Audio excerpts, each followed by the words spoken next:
87% of real estate agents fail and are out of the industry within 5 years of getting their license. And the tone for whether or not they're going to be in that 13% or not is actually set during and immediately after that first transaction. So in this video, I'm going to give you the 4 things not to do during and immediately after that first transaction so that you are in the 13% of agents that are able to have a long and profitable career in real estate. Now, number 1, and this is something that's going to go on during that first transaction, and really it could happen in any of your transactions, don't let your follow-up and your prospecting fall by the wayside. You need to be constantly concerned or constantly cognizant of keeping new business coming into the pipeline through whatever channels you are using or utilizing in order to generate new business. Do not stop making your FSBO or expired calls. Do not stop running open houses. Do not stop running your ads. Whatever channels you're acquiring leads through, do not stop. And if anything, double down, because you know that you're possibly going to be having a check that comes along after this that you can reinvest. And secondly, the second part of that is do not stop following up with the leads that you already have in the pipeline. And I'm just as guilty of this as anyone. There was a phase in my real estate career when I was newer into the industry where I was a little guilty of being lazy and letting some of my follow-up just slip to the side. I don't really feel like making the calls today. I'll text them tomorrow. Those little actions add up, and there's nothing more heartbreaking or nauseating than finally getting on the phone with someone only to realize they're already listed with another agent, or they're under a buyer brokerage agreement with another agent, or they've already closed on another home. As a matter of fact, at one point I realized that I think I had lost like $50,000 over the course of my career just from buyers that had turned around and bought with other agents just because I wasn't on top of my follow-up. So under no circumstances let your prospecting and follow-up fall to the wayside once you get that first deal under contract, or any deal for that matter.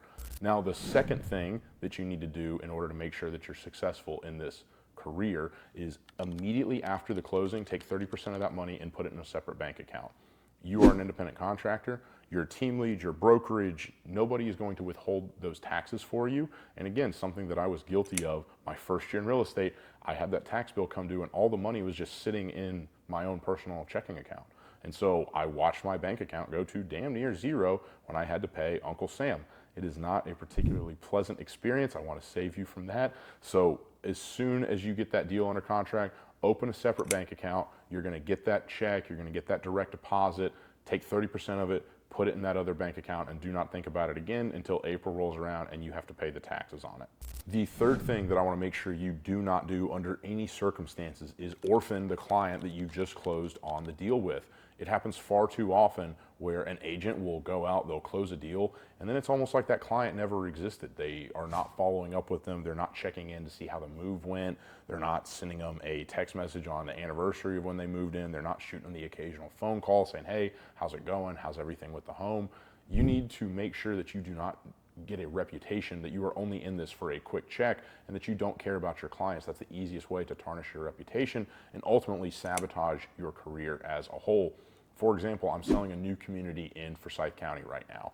We've got about 20 homeowners in there, and anytime I see one of those homeowners out, I'm stopping, taking the time to talk with them, seeing if they've had any warranty issues that popped up. If I know what their move-in date was, I'm texting them a couple days after the move-in, hey, how did everything go? Did it go smoothly? You want to be cultivating these relationships so that ultimately these people are thinking of you whenever they or any of their friends or family decide that they want to go out and buy or sell.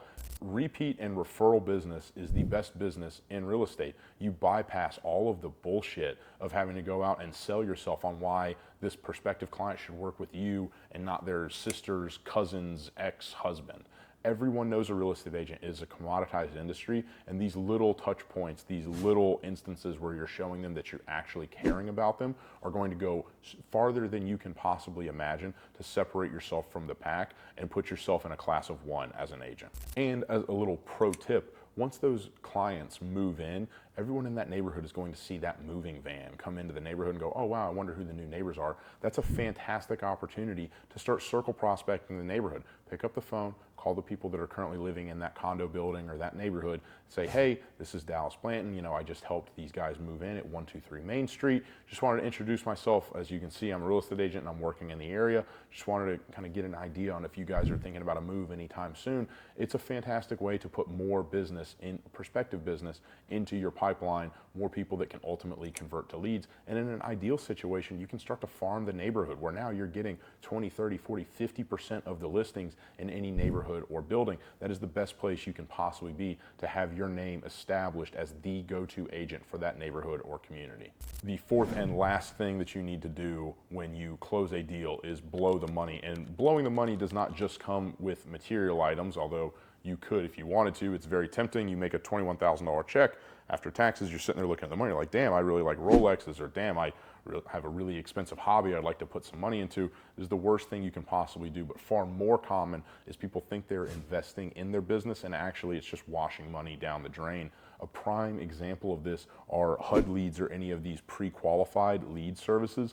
They're going to be giving you absolutely junk leads. Most of the time these leads don't actually know that they're real estate leads. It's just some skip-traced list and packaged up and sent out to take advantage of unknowing agents, and it's an absolutely terrible thing that happens, in my opinion. But you are going to be propositioned for this. Please, under no circumstances, say yes to that. You need to be the sole controller of where your leads are coming from. Do not be dumping money into these prepaid lead sources, and by God, do not be dumping money into anything materialistic after your first deal. Again, this money should be set aside. And if you're going to invest this money back into your business, I would probably run whatever ideas you have by your team lead or a mentor in the industry. Ideally, you're working one or two lead sources that you're really starting to know down pat. And so with that, you kind of understand where some dollars could go to turbocharge whatever your prospecting efforts are. If there's anything I want you to take away from this video, it's that real estate is a long game. It is not just a quick check game. You need to be cultivating those relationships, nurturing those relationships. And if you want to be in the 13% of people that make a lasting and profitable career in real estate, you need to be doing things differently than what everybody else is doing. And if you can avoid these 4 pitfalls, you're off to a damn good start. If you're looking for some sort of roadmap or guide on how to get to $100,000 GCI in real estate, you can go and click the link right down below. I've got a free 5-day email course. All it takes is your email address, and it'll give you the steps that I would recommend someone in your shoes take to go from $0 to $100,000 in GCI. Thank you guys so much for watching. My name is Dallas Blanton, and as always, I'm here to see you guys win. Take care.